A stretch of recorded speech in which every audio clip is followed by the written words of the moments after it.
Allahumma salli ala Muhammadin wa ali Muhammad.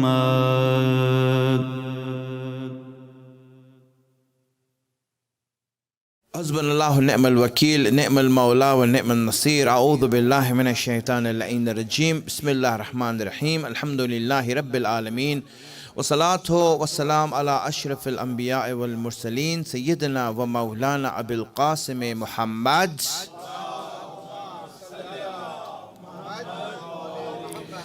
وعلى آله الطيبين الطاهرين المعصومين سيما بقية الله الأعظم روحي وأرواح العالمين له الفداء رب اشرح لي صدري ويسر لي أمري واحلل عقدة من لساني يفقهوا قولي.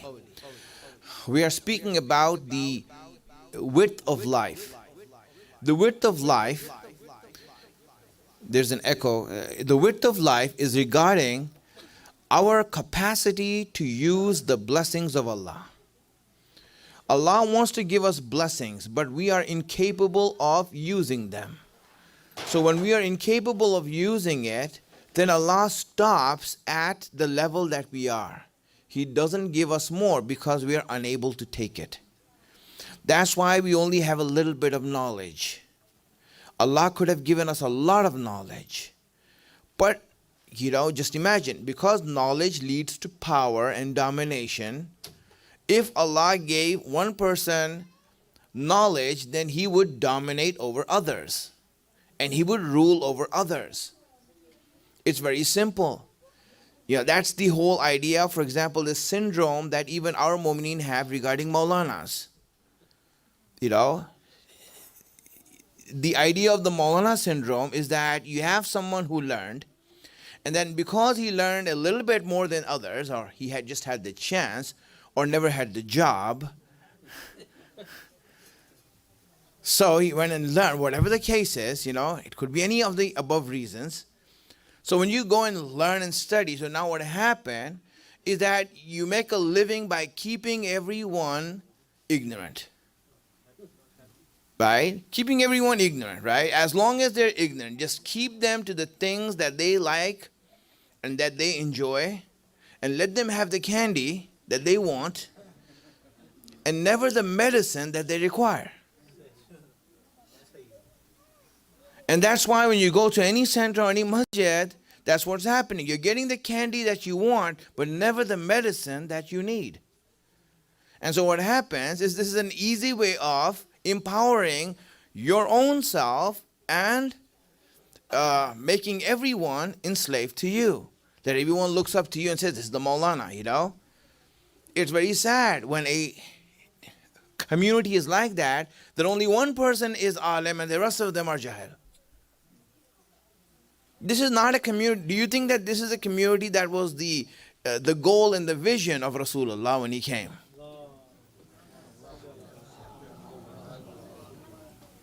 Think about it. Is this his goal that, he wanted to get this goal to you that, what, I'm the alim and everyone else, you just need me here. Just pay me and, we'll be all good. That wasn't the case. The reason he came was to empower people, to make them stronger, to make them knowledgeable, that they can live on their own, be independent. Because when they become independent, you see, a slave, if he is, if he's a slave because he has no other choice, then he's truly a slave. And his slavery is worth nothing. It's zero. For example, someone, is on welfare, or he's a slave to another person or a system, not because, for example, he chose to be that, it's because he didn't have any choice. He was incapable and he became a slave. But someone who actually has a choice and then has everything that he needs to be independent, and then out of his own choice and free will chooses to be a slave of another, this is not a slave, he's a free man. Even though he's an abd. Even though he's a slave, he's a free man. So the idea is that, if someone has one thing, if Allah gave someone something, then yes, it's very easy to empower yourself and make others weak. It goes to our head.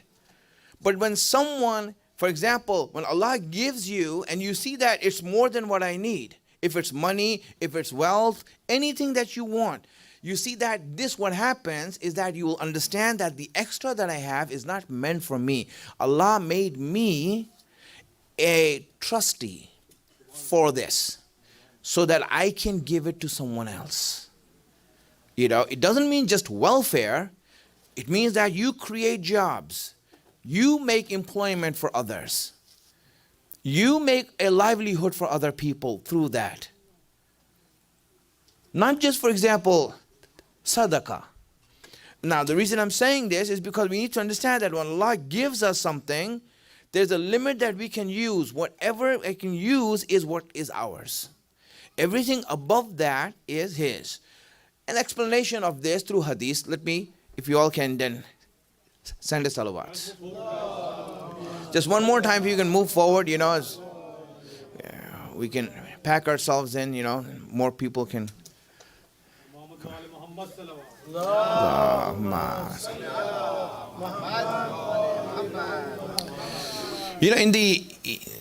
This is a hadith Qudsi. Hadith Qudsi is a saying that is from Allah, inspired by Allah, to Musa. What he spoke to Musa with. And those things have been narrated through our Prophet and the Imams, and they have said that this is what Allah said to Musa. So it's directly coming from Allah. It's not the Quran, but it's directly coming from Allah, and these are teachings that He has given to Musa in explanation, advices, or just small little wisdoms.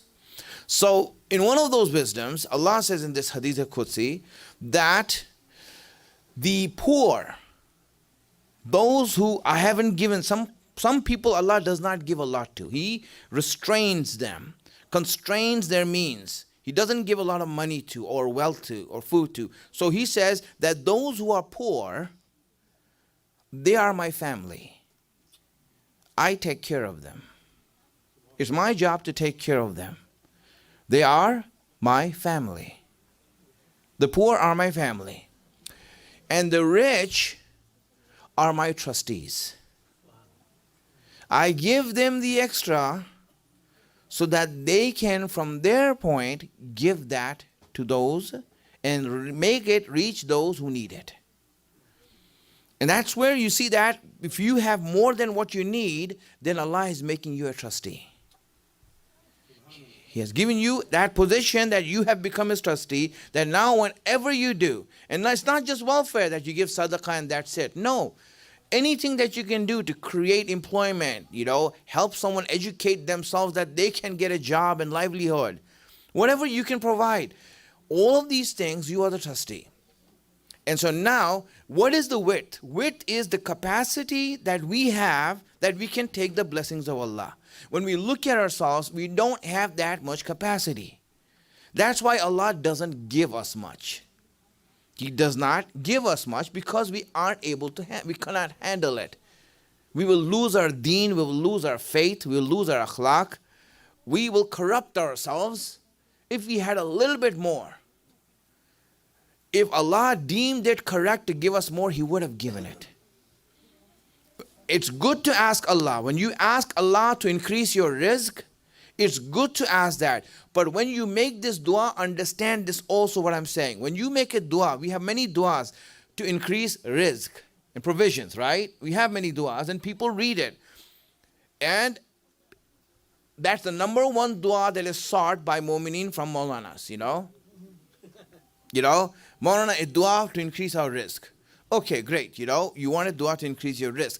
But if you read those duas, if you want the rizq to increase, Allah, you think that He's not willing to give you more rizq? So the idea of asking Allah to increase your rizq is to make yourself increase your capacity. That's what you need. So when you are asking Allah to increase rizq, then Allah is saying, okay, increase your capacity so I can give you more. Become a bigger cup. so I can pour more into you. Become a bigger cup. That's why one of the qualities of Anbiya, of the Prophet, is what? Sharh Sadr. His heart is big. Rasulullah's heart is big. That's why no matter how much you see that he sees you weak, he still is in love with you. He still loves you. He doesn't forsake you. He doesn't say you are a shame. You're an embarrassment to me. He never judges you. He's always someone who is positive about you. And this is why you see that he is the Prophet, because he has that big heart. That's why he's able to, Allah is able to give him more, and he's able to give that to others. And this is, when you look at it, that's what it means. We are limited in our capacity. And that's what we need to increase. When we look at the life of this world, it is restricted for us. Why? Now let me just explain this a little bit, and then we understand. We'll go forward about how you can increase your capacity. We will speak about it. But right now, today, just one thing I want to explain, and that is regarding the nature of this life here, right now, what we are doing here. Why is it that Allah has caused limitations, and by limitations that lead to problems? You see, the problems that we have in this world, as you experience right now, is only because of limitations. If everyone had their own mansions and their own billions and their own world, no one would be interfering with each other. Right? Everyone will be happy with their universe. This is my universe. My world. Yes, it's my world and that's it. I don't want to interfere with others. But the problem is, when my world becomes so small that if I raise my elbows, it's going into someone else's world, it creates problems. The problems we have in this world is because of the lack of space, lack of resources. That's the problems we have. So let's understand this first, because it's necessary for us to understand the nature of this life that we're living, so that we know how to navigate through it. Let's send the salawats.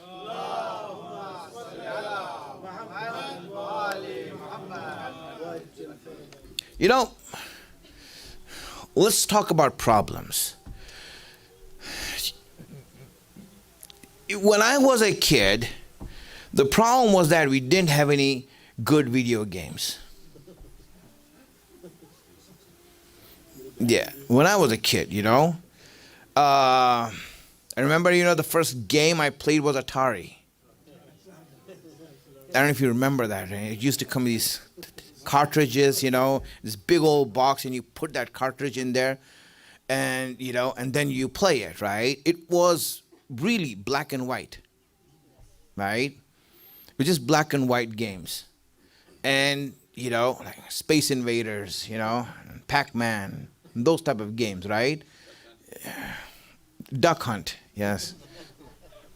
That was good, So what happened is that we used to play those games. Now, if you look at those games, right, there was no graphics. They were very simple to play with. It was actually nothing. After a while, you'll know all the moves, what's going to happen. It's like you knew everything that's going to happen. There's nothing new that's going to happen, and hence you're playing the same thing over and over again. And because of the fact that it was so monotonous, that it was so repetitive, it was so easy to conquer, you will see that. But we still used to play a lot. Be up there, all night, on summer vacation, not in school days. Summer vacation, I'd be playing there and doing these things. And so as I used to play that, and now when I see the new games out here and the new systems that are out here that are so interactive, that you're playing against others, and there's so much going on in a video game right now, right? And it's exciting, right? If I take the kid from this generation, and go back in time to when I was a kid, And if he played the game that I used to play, I know that after 5 minutes, he will be tired. It's true. He will be tired of the game. Just imagine this. You have a game where you're driving a car and there's nothing, just you're driving. Right? There's no accidents. There's no chance of an accident. There's no obstacles. There's no one shooting at you. There's no one trying to kidnap your car. Right? Nothing. You're just going and going and going. Cruising America. In desert land. Through New Mexico. You know? And as you go there, just imagine this. You're going there. That's it. That's the game. You play that game. And now, really, how long can you stand that? No matter how patient you are, after a while, you're going to get tired. You're going to get exhausted. You say, this is exhaustive. This is tiresome. This is ridiculous. You know, really, if that's the game that you have to play, that's it. You're just going. Nothing is happening. No action, no challenges, nothing is happening. It's boring. You see that the kids nowadays, if you play that game, you'll be like, after 2 minutes, Dad, this is retarded, you know. I feel retarded after playing this. I can, you know, hear my brain cells dying, you know, going through this game that I'm playing. So here's the thing. Really, the game becomes exciting when there are challenges, when there are obstacles, when there are problems, when there's opposition, when someone is trying to beat you, someone is trying to defeat you, and you have to now survive that. These problems, is what gives game excitement. If these things are not there, then the game would be so boring that you won't be able to go through it. My friends, the reason that we have problems in life is because life is a game. Allah wants to make your life exciting. And it's these challenges in life that make life exciting. You know, I have been on a vacation. Vacation sounds really good for many people who are working, but 1 week on a vacation, you're ready to come back to work. You hate it after 1 week. Yes, you got your tan, but you had that before you went.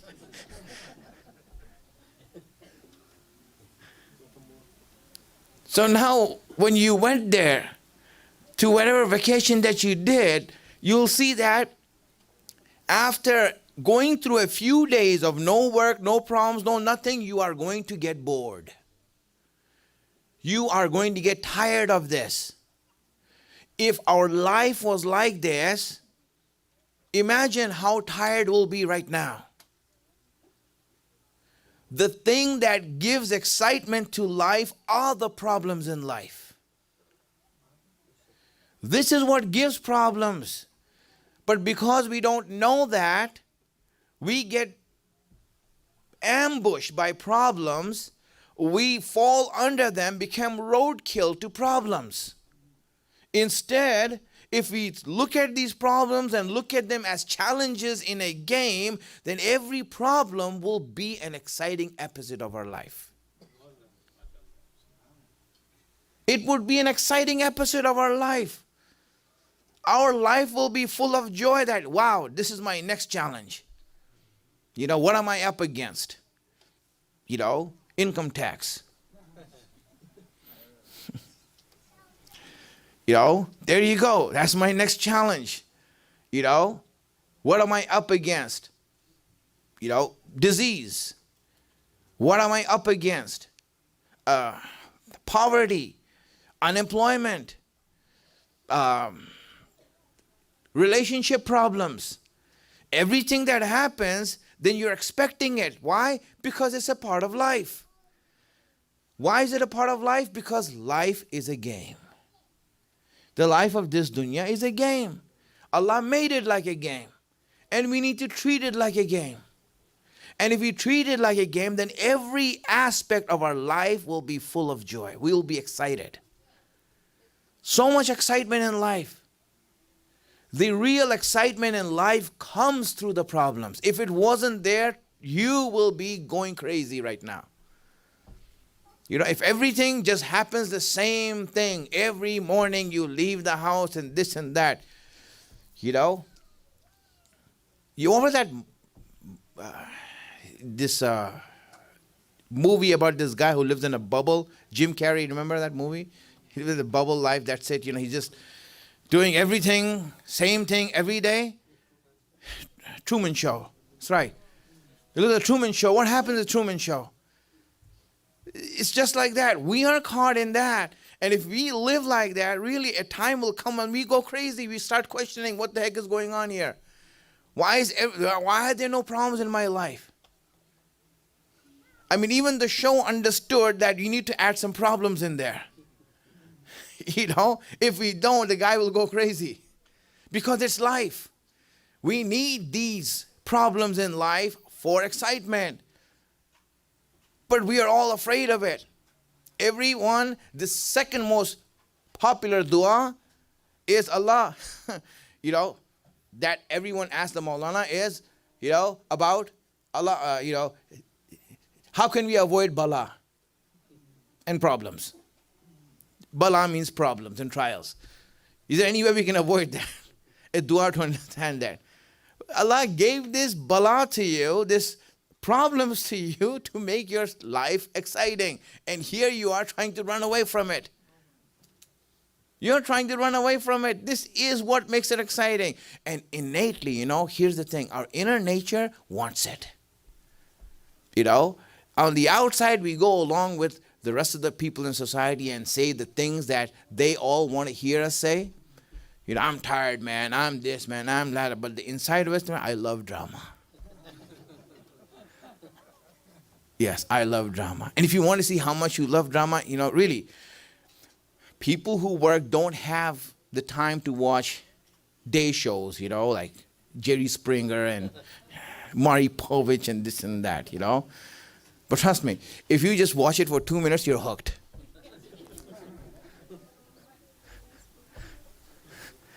And then you're saying the thing, look at these people, the scum of the earth and all that, But then you're watching it.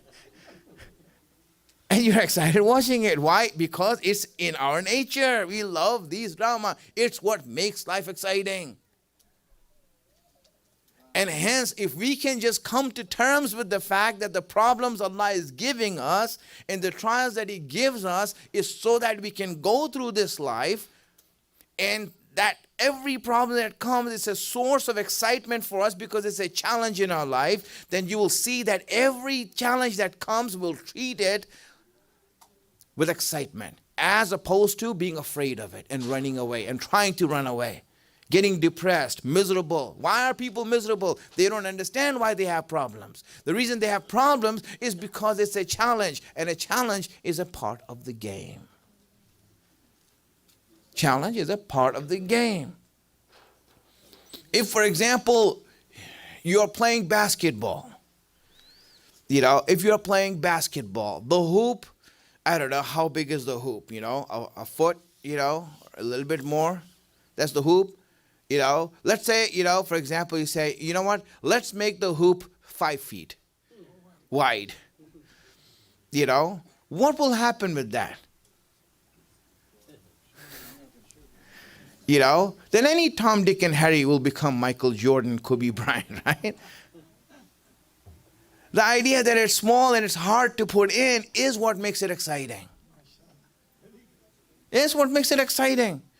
If the goal in football, soccer, it was, so big that anyone who shoots it can make it,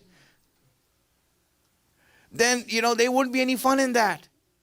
The reason that challenges are put in is so that the game can become exciting. And that's why Allah has made life exciting, by putting in challenges in our life. That's how we go through it. That's when we actually go through it. And this is, again, one of the reasons and one of the important reasons why when we look at life, this is what we understand, that the problems and limitations we have that causes problems, Allah, you're doing this. Why? So that I can go through it and really live a life that is full of excitement. Learn, if you look at it the right way, you will see everything that happens in your life is going to make you enjoy it. It's going to make you enjoy it. Just like you're playing a game on your PlayStation or Xbox or Switch. Any of these games, right? Just play it. Why is it good? Because it's challenging. Life is challenging. If we play games, why? Because we don't understand that life is a game. And if you understood that life is a game, then these games will be so boring. All these games, PlayStation, all these games will be so boring if you play the game of life. All of these things will be nothing. And that's what we need to be doing. All right, we'll go forward, inshallah, from tomorrow. I ask Allah subhanahu wa ta'ala to give us the tawfiq and the blessing to be on the right path, the wisdom to understand His guidance, hasten the reappearance of our Imam, make us His helper when He comes. Wa akhiru da'wana anil hamdulillahi rabbil alameen. Salawat ala Muhammad.